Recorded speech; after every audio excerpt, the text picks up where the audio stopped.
Outer space looks black, but the entire universe used to be this color.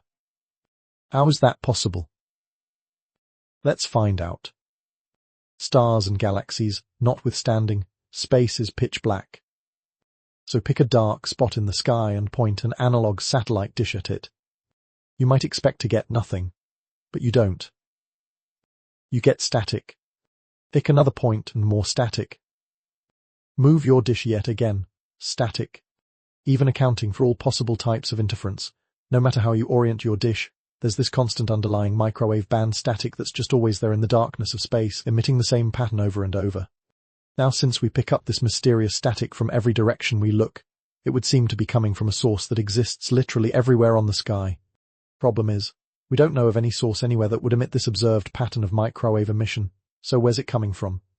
Aliens. No, it's not aliens. It's never aliens. But what if I told you that the source of static, which we call the cosmic microwave background, or CM, was the process that formed the first atoms in the universe almost 13.2 billion years ago? And what if I also told you that the source of the CM also caused all of space to look orange for millions of years? That's right. The universe used to be orange. To understand how this could be true, we first need to take a brief detour into your toaster. Turn on your toaster. The heating elements glow a pale, reddish color. That glow isn't ambient light reflecting off the toaster. It's light being emitted by the toaster itself. If you were to analyze that glow with instruments less limited than human eyes, you would realize that the toaster isn't just emitting pale, red light. It's emitting electromagnetic waves of all wavelengths. Moreover, the intensity at different wavelength is in very specific proportions that trace out a graph very close to this. That emission pattern represented by the graph is called the toaster's thermal spectrum, or really an idealization of a thermal spectrum called a black-body spectrum. Now, everything has a temperature, so everything has a thermal spectrum, and it emits all electromagnetic wavelengths. You, a taco, the sun, everything. In fact, it's called a thermal spectrum because the light is generated by the random motions of particles in the material. And those random motions are themselves a reflection of temperature. Now, if you go really low in temperature, down to 7 degrees above absolute zero, the peak shifts way into microwave wavelengths and, lo and behold, exactly matches the CM, and I mean exactly. The CM is one of the closest things to a mathematically perfect thermal spectrum that has ever been observed. Problem is, space is pretty much empty. There's nothing really in there to have a temperature, much less the very specific temperature of 7 Kelvin. So why does the CM look like a thermal spectrum at all? To answer that and to see why space used to be orange, we need to turn the clock back to about 400,000 years after the Big Bang, give or take. During that era, a supercharged particle with a temperature of several thousand degrees permeated all of space.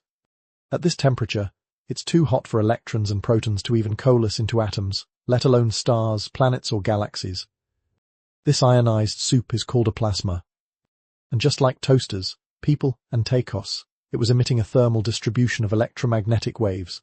But because there were no neutral atoms yet, the light the plasma emitted just couldn't travel very far before it would run into an electron and ricochet like in a pinball game.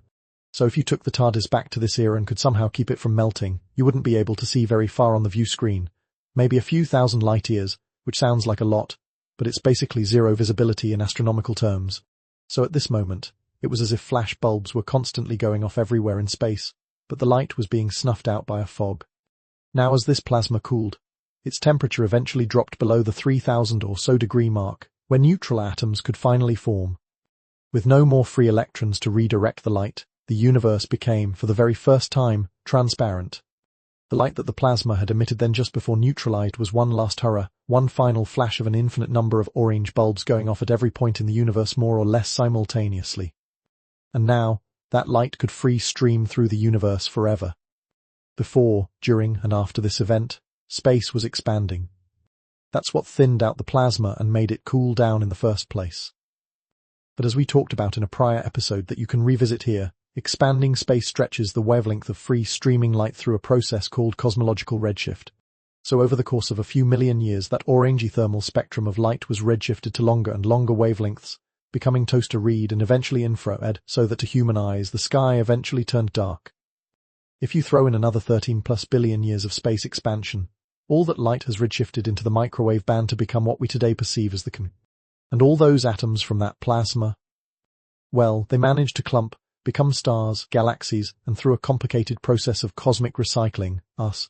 So the cosmos, or more specifically, the shape of its thermal spectrum, is pretty compelling evidence that when it comes to the color of space, black is the new orange. Now, the cosmos is interesting for a lot of other reasons besides its thermal character, so I'm sure you guys will have questions about. I'll tackle as many as I can on the next episode of Space Time.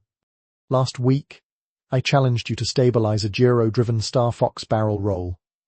A lot of you emailed in responses, and a lot of you got it right.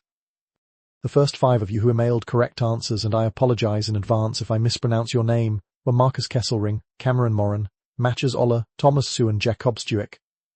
Good work. The rest of your names will be scrolling below as I explain the answer we were looking for. The trick was to cancel out all the intermediate angular momentum vectors produced as a flywheel with forward, pointing angular momentum rotates to end up with backward, pointing angular momentum. And the solution is to have 2 flywheels, both with forward, pointing angular momentum, that you rotate into the reverse orientation in opposite senses. That way, any sideways intermediate angular momentum that gets produced is cancelled out. The short YouTube video here shows a demo of this principle in action. An answer that some of you submitted that technically isn't wrong, but wasn't we were going for, is to take the already spinning flywheel, just one of them, and slow down its spin. In response, the ship will have to be torqued the other way. And technically that works, but you don't get nearly as much torque, application or leverage as you do from actually rotating a gyroscope without changing its spin. A few of you asked, wouldn't the extra mass of the gyroscopes weigh just as much as extra mass from fuel? Answer, not necessarily. If some fictitious, really light but really strong material could be spun sufficiently fast, you could store up a lot of angular momentum with very little mass. And to everyone who pointed out that we got the aileron flap directions wrong in the video, noted, annotation added, and thanks for keeping us accurate.